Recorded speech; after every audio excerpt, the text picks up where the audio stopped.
You already know that the CloneX NFT Avatar project from RTFKT is one of the most highly anticipated launches in November and really through the end of this year. The public sale just finished and all 20,000 NFTs sold out, but it was not without a couple of hiccups along the way. There were issues with the website crashing and attacks on the website. At one point, the actual mint was shut down for over 12 hours, and there's a bunch of people in the Discord claiming that this entire project is just a big cash grab and a rug pull. So what actually happened, and why is everyone on Discord so fired up? What went wrong with this launch and what went right? And most importantly, what is the future of the CloneX NFT project? I'm Devin Cook. Let's talk about this CloneX NFT launch, and welcome back to DevMoney. And as a quick disclaimer, I don't have any money invested in the CloneX Avatar project. I didn't mint any of these NFTs, and I don't own any other RTFKT NFTs as well. Nor do I have any contact or know any of the creators or people behind RTFKT Studios, and so I'm really just making this video as a third party watching this all happen. And I'm not saying my thoughts or opinions are correct. Let me know your thoughts and opinions down below.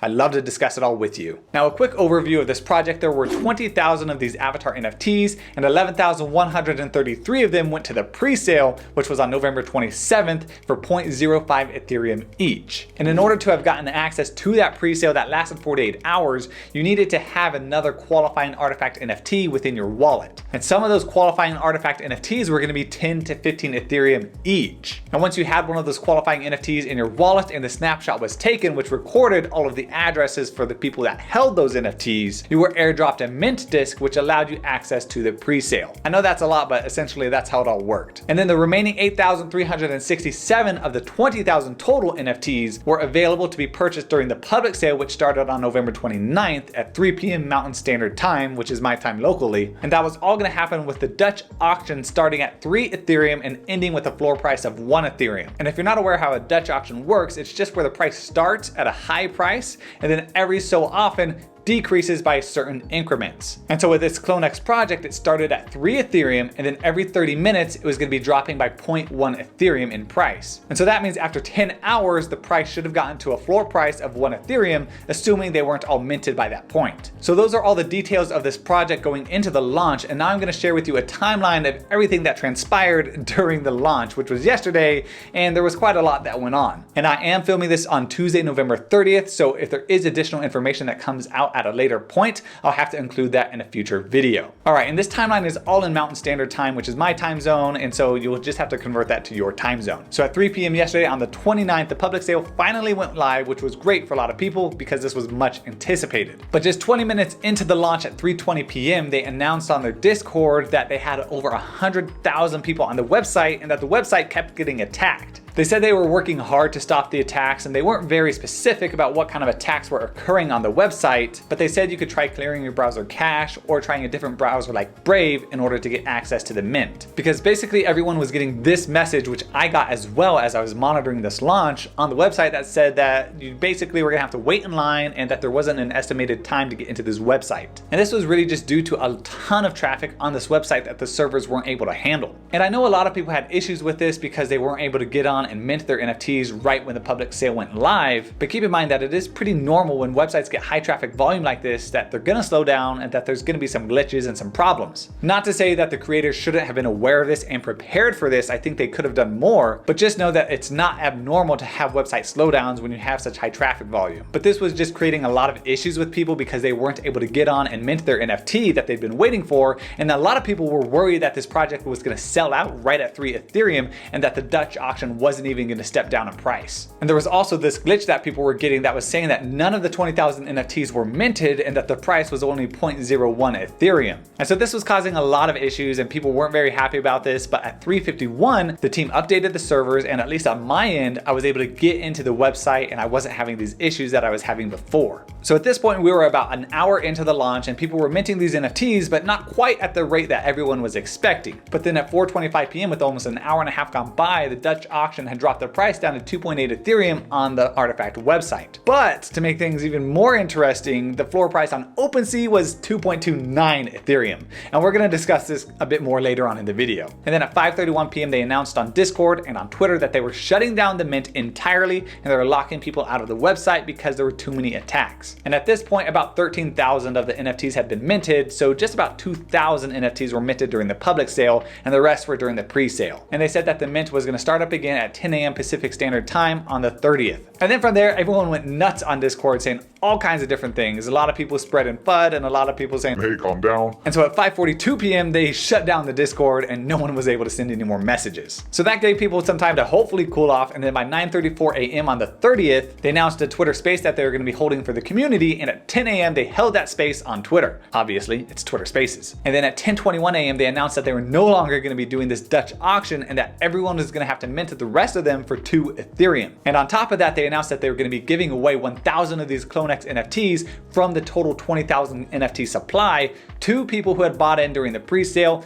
and the public sale the day prior. And then they started sharp with the public sale again at 11 a.m. Mountain Standard Time, 10 o'clock Pacific Standard Time. And then by 11:37, the rest of the NFTs had sold out for that 2 Ethereum price. So that's the timeline. You may have a lot of questions, you may have a lot of feelings and comments, but either way, let's talk about it. So there are 5 issues that we got to talk about. And the 5th issue is really the main issue that caused all of this hysteria and caused the project to shut down. But we got to get through the other 4 issues first. So the first issue that people had was that they shut down the public sale and people weren't able to mint these anymore. And they did say on Discord that they were shutting it down because of attacks on the website, and we really don't know what those attacks were, how many attacks there were, how many hackers were trying to break their systems and all that stuff. So you really have 2 options here. You have the option to believe them that they did shut down the public mint because of all of these attacks on their website, and they were trying to preserve the integrity of the project itself, not just allow a bunch of people to mint hundreds or even thousands of these NFTs into single wallets. But the second option that you have to believe is what a lot of people were sharing on Discord, is that they were shutting down this project because people weren't minting them. So I really do see both sides. If the website was truly under threat, then it makes sense to shut it down to protect the project. But if they were really just shutting down the mint because people weren't minting them as fast as they had wanted and at the prices that they had wanted at that 3 Ethereum price, then that's a big issue and the creators shouldn't have done that. And this brings us to the second issue, which was that the OpenSea price for these NFTs were lower than the actual price to mint them on their website. And if you've been following NFTs much, you know that typically, most of the time, it's much cheaper, significantly cheaper that is, to buy NFTs directly during the mint on the creator's website, or to mint them directly from the smart contract. You can typically buy NFTs for 0.05 Ethereum like they were sold during this pre-sale, and then if it's a good NFT, you can resell it on OpenSea for much higher. But the problem was there were about 1,300 of these NFTs that were bought right as the Dutch auction started at 3 Ethereum. But at 4:25 p.m., like I mentioned, the floor price on their website was 2.8 Ethereum, but the floor price on OpenSea was about 2.29 Ethereum. So that caused a lot of people to think, well, if I want one of these NFTs, why would I mint one on their website when I can get it on OpenSea for much cheaper? And I know if I was looking to get one of these NFTs, I probably would have been thinking the same thing and just gone to OpenSea to get one rather than going onto their website, because you might as well save the money. And the third issue everyone had was that the Dutch auction had stopped and it wasn't picked back up again on the 30th when the public sale resumed. And the issue everyone has with this on Discord is basically that the creators changed the rules midway through. And this is where I don't have very much sympathy for the creators, because in my mind,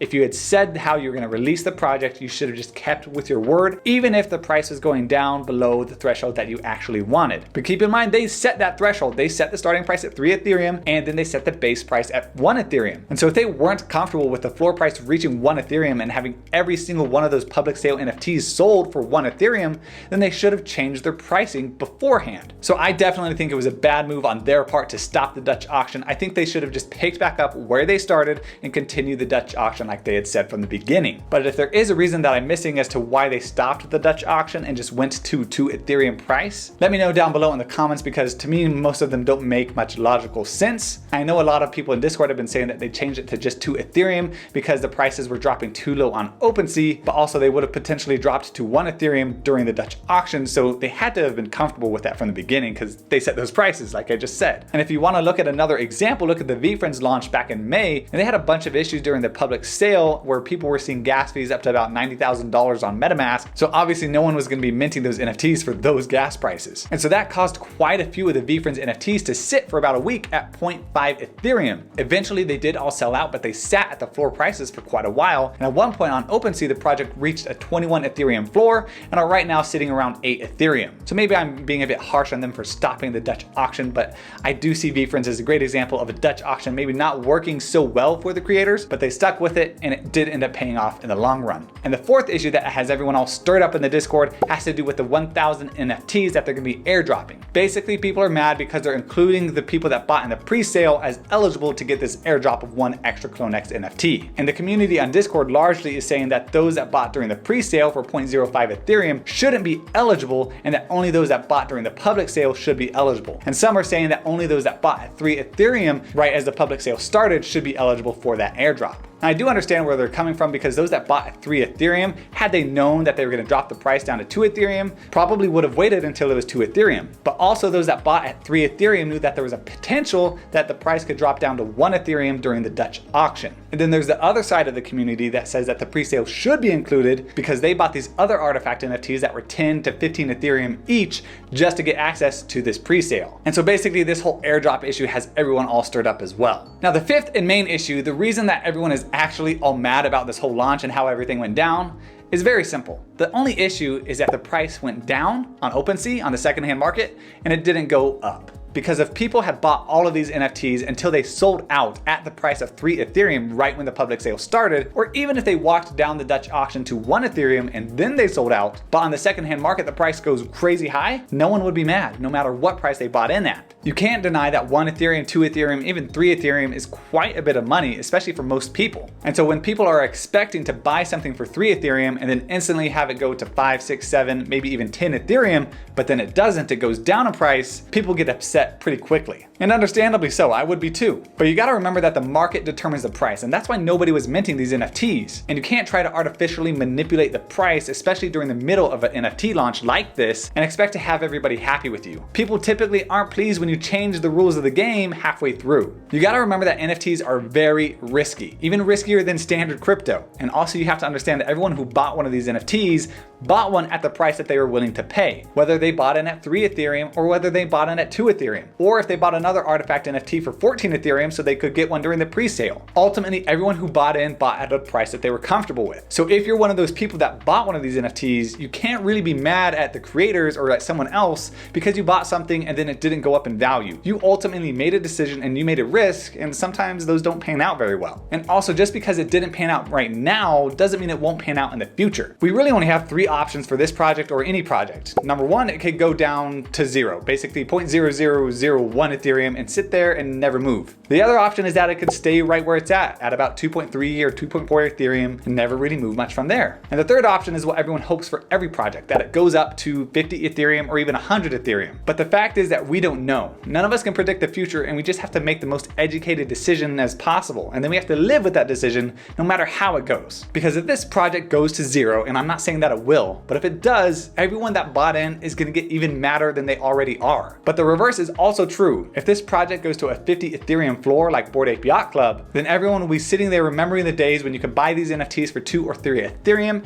and wishing that you had bought as many as you could afford, because look at how high they're priced now. Well, what is the future of this project? Well, it's hard to say, but I do think that the roadmap is pretty solid. They have some great collaborations with other creators in the future, and this could still potentially become a blue chip NFT. It's all going to come down to their execution of their roadmap and their ability to add value to this token and to the community. But again, just look at VeeFriends, from a 0.5 Ethereum to a 21 Ethereum to an 8 Ethereum floor. It can definitely happen, so just because a project launch does not go perfectly does not mean that it's doomed. I've yet to see an NFT launch that goes perfectly smoothly. It's ultimately up to the creators and the community to make this project great, and whether or not it becomes a blue chip NFT, well, only time will tell. And if you want to see my strategies that I use to find potential blue chip NFTs, make sure to subscribe and click on this video right here.